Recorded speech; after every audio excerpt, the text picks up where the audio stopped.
Bismillahirrahmanirrahim. Assalamualaikum warahmatullahi wabarakatuh.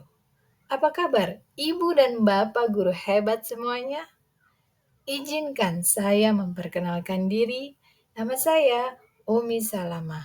Saya bertugas di SMP Negeri Purworejo, Padang Ratu, Kabupaten Lampung Tengah. Di sini saya ingin berbagi praktik baik tentang pembelajaran yang menyenangkan yang berpihak pada murid. Ibu dan Bapak guru hebat semuanya. Jika kita ingin membuat kegiatan pembelajaran yang menyenangkan, yang berpihak pada murid, maka kita harus memperhatikan beberapa hal. Di antaranya, kita harus bisa menciptakan lingkungan belajar yang aman, nyaman, dan kondusif. Atau biasa kita kenal dengan lingkungan belajar yang positif. Jika lingkungan belajar murid sudah positif, sudah aman, sudah nyaman, tanpa tekanan, insya Allah pembelajaran yang Bapak Ibu sampaikan akan lebih mudah murid pahami. Karena mereka sudah bahagia saat menerima pembelajaran yang Bapak Ibu sampaikan. Selanjutnya, kita juga harus melakukan asesmen awal, di mana asesmen awal ini sangat penting. Karena dengan asesmen awal kita bisa mengetahui karakteristik, gaya belajar, minat belajar, dan kesiapan belajar murid. Setelah melakukan asesmen awal, mengetahui gaya belajar murid, kesiapan belajarnya, dan lain-lain, barulah kita membuat sebuah rencana pembelajaran yang berpihak kepada murid. Jika kita tidak melakukan asesmen awal, kita tidak bisa membuat perencanaan pembelajaran yang berpihak kepada murid. Karena kita tidak tahu gaya belajar mereka apa, minatnya apa, kesiapannya di mana. Maka setelah melakukan asesmen awal inilah, baru kita membuat perencanaan pembelajarannya. Setelah perencanaan pembelajaran atau modul ajar kita buat, baru kita action di kelas. Kita ciptakan kegiatan pembelajaran di dalam kelas yang menyenangkan sesuai dengan asesmen awal. Setelah kegiatan pembelajaran selesai, maka Bapak dan Ibu harus melakukan refleksi pembelajaran yang sudah disampaikan, baik kepada murid atau kepada rekan guru di sekolah. Ibu dan Bapak guru hebat semuanya, izinkan saya membagikan slide tentang pelaksanaan pembelajaran yang menyenangkan, yang berpihak kepada murid. Yang pertama, poin pertama tadi adalah menciptakan lingkungan belajar yang positif. Salah satu tanggung jawab kita sebagai guru adalah bagaimana menciptakan suatu lingkungan yang positif yang terdiri dari warga sekolah yang saling mendukung, saling belajar, saling bekerja sama sehingga tercipta kebiasaan-kebiasaan baik. Dari kebiasaan-kebiasaan baik akan tumbuh menjadi karakter-karakter baik dari warga sekolah. Dan pada akhirnya karakter-karakter dari kebiasaan-kebiasaan baik akan membentuk sebuah budaya positif. Suatu lingkungan yang aman dan nyaman akan memberikan murid kesempatan dan kebebasan untuk berproses, belajar, membuat kesalahan, belajar lagi, sehingga mampu menerima dan menyerap suatu pembelajaran. Perlu diingat Bapak dan Ibu semua, selama seseorang merasakan tekanan-tekanan dari lingkungan, maka proses pembelajaran akan sulit terjadi. Dan salah satu tanggung jawab kita sebagai guru adalah menghilangkan atau mencabut gangguan-gangguan yang menghalangi proses pertumbuhan potensi belajar murid. Kegiatan yang selanjutnya yaitu Kita harus melakukan asesmen awal untuk mengetahui karakteristik gaya belajar, minat, dan kesiapan belajar murid. Di sekolah saya, di SMP Negeri Purworejo, setiap awal tahun pelajaran, kami melakukan asesmen diagnostik non-kognitif. Jadi guru mata pelajaran berkolaborasi dengan guru bimbingan konseling melakukan asesmen awal ini. Di mana asesmen awal ini sangat kita butuhkan untuk memetakan karakteristik gaya belajar, kesiapan belajar, dan minat siswa atau murid kita. Berikut adalah dokumentasi tentang pelaksanaan asesmen awal yang kami lakukan.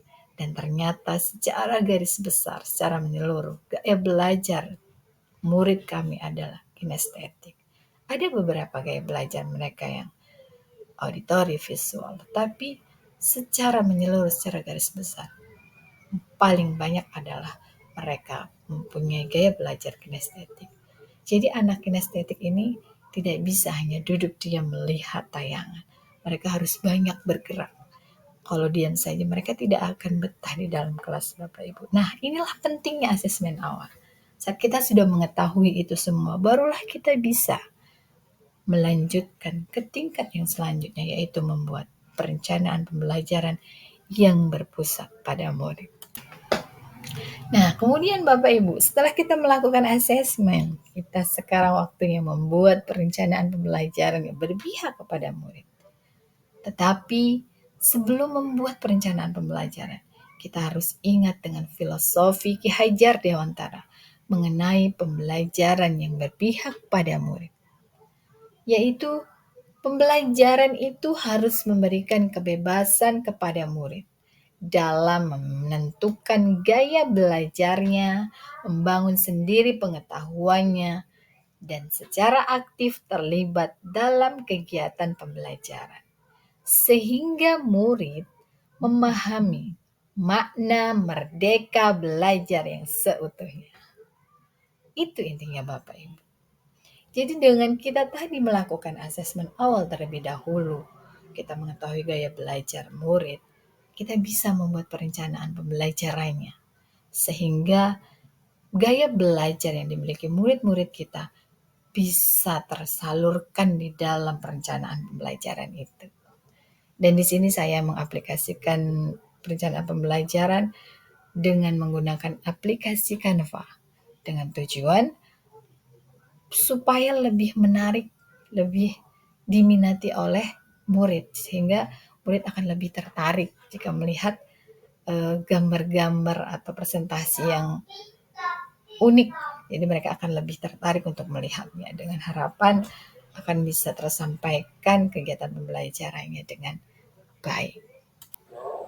Kegiatan yang selanjutnya yaitu Bapak Ibu, kita harus menciptakan kegiatan pembelajaran di kelas yang menyenangkan sesuai hasil asesmen tadi. Hasil tadi kita sudah ketahui bersama bahwa sebagian besar anak itu adalah gaya belajarnya kinestetik. Walaupun di dalam modul ajar itu kita juga harus mempersiapkan untuk anak yang gaya belajarnya lain. Tetapi di sini, di kelas yang saya ajarkan ini, mereka mayoritas adalah gaya belajarnya kinestetik. Maka di sini saya menerapkan pembelajaran kelompok, di mana dalam satu kelompok itu murid bisa saling bekerja sama, berkolaborasi dalam menyelesaikan tugas mereka. Mereka aktif saling mengungkapkan ide dan gagasannya masing-masing. Di sini juga kita bisa melihat atau bisa meningkatkan kemampuan bernalar kritis anak. Mereka bebas mengungkapkan pendapat dan ide-idenya. Setelah pembelajaran kelompok selesai, tugas selesai, baru anggota kelompok mengutus untuk mempresentasikan hasil tugas kelompok.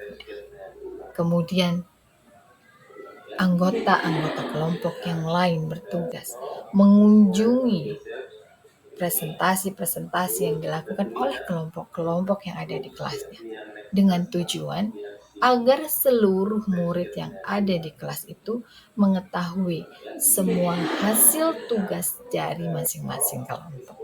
Jadi di sini rame. Anak-anak itu semua berinteraksi satu dengan yang lainnya. Mereka bergerak dari kelompok satu ke kelompok yang selanjutnya.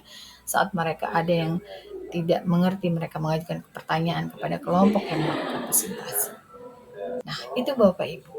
Itu salah satu pembelajaran yang menurut saya itu menyenangkan di kelas saya. Karena memang mereka, murid saya itu gaya belajarnya itu kinestetik. Jadi dia itu harus bergerak dan terus bergerak. Oke Bapak Ibu. Kemudian kegiatan yang terakhir Bapak Ibu. Ini adalah poin akhir tapi sangat penting. Setelah kita melakukan kegiatan pembelajaran, setelah selesai melakukannya, maka kita harus melakukan refleksi pembelajaran untuk mengetahui sejauh mana pembelajaran yang kita sampaikan ini dimengerti, dipahami, atau bahkan tidak sama sekali oleh siswa. Jadi, refleksi ini untuk seorang murid berguna untuk melatih mereka dalam mengungkapkan pendapat dan aspirasi pada proses belajar yang telah selesai dan yang sedang berlangsung. Dengan demikian, siswa dapat menyampaikan harapannya terhadap pembelajaran yang akan dijalaninya. Sementara untuk guru yang memberikan atau menyampaikan pembelajaran, proses refleksi ini merupakan langkah pengembangan diri yang mendasar bagi profesionalitas pendidik. Proses refleksi akan membantu pendidik mempertahankan rasa ingin tahu dalam kegiatan belajar pribadi dan mengembangkan kebiasaan inquiry yang mendorong perubahan diri dan perbaikan terus-menerus dalam praktek mengajar. Berikut ini adalah dokumentasi refleksi yang sudah dilakukan oleh murid dan rekan guru. Jadi setelah pembelajaran selesai, murid diminta mengisi refleksi terhadap pembelajaran yang sudah dilakukan. Dengan pertanyaan-pertanyaan, di antaranya adalah, yang pertama, apa perasaan kalian saat mengikuti pembelajaran hari ini? Pertanyaan kedua, apakah pembelajaran hari ini memudahkan kalian memahami materi? Dan yang ketiga, apakah kegiatan pembelajaran hari ini menyenangkan? Dan keempat, yang terakhir adalah apa yang perlu ditambah atau dikurangi terkait proses pembelajaran hari ini. Berikut adalah foto dokumentasi saat murid melakukan refleksi. Mereka dengan gembiranya, dengan bebasnya mengemukakan perasaannya, pendapatnya, idenya tentang proses pembelajaran yang sudah saya lakukan. Berikut ini juga ada hasil dokumentasi refleksi pembelajaran oleh guru atau rekan sejawat. Jadi saya meminta rekan guru untuk memberikan refleksi tentang pembelajaran yang sudah saya sampaikan. Di antaranya, mereka membuat refleksi itu ada yang secara tertulis dan juga saya buat yang memang bisa IT itu mengisinya lewat Jamboard. Dan inilah hasilnya, mereka dengan senangnya, dengan ikhlasnya memberikan refleksi terhadap pembelajaran yang saya lakukan. Dengan harapan hasil refleksi yang dilakukan murid dan rekan guru itu bisa menjadikan pembelajaran-pembelajaran yang saya lakukan itu lebih baik dan lebih bermakna. Jadi saya bisa mengetahui mana yang sudah baik, mana yang perlu saya tingkatkan, dan mana yang akan saya pertahankan.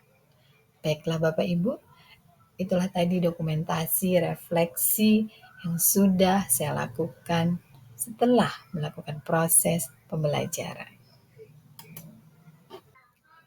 Demikianlah Bapak Ibu, praktik baik tentang pembelajaran yang menyenangkan dan berpihak kepada murid. Semoga apa yang sudah saya bagikan bisa bermanfaat oleh Bapak dan Ibu guru hebat semuanya. Satu kata dari saya, ayo bergerak bersama, rayakan Merdeka Belajar. Terima kasih, saya akhiri. Assalamualaikum warahmatullahi wabarakatuh.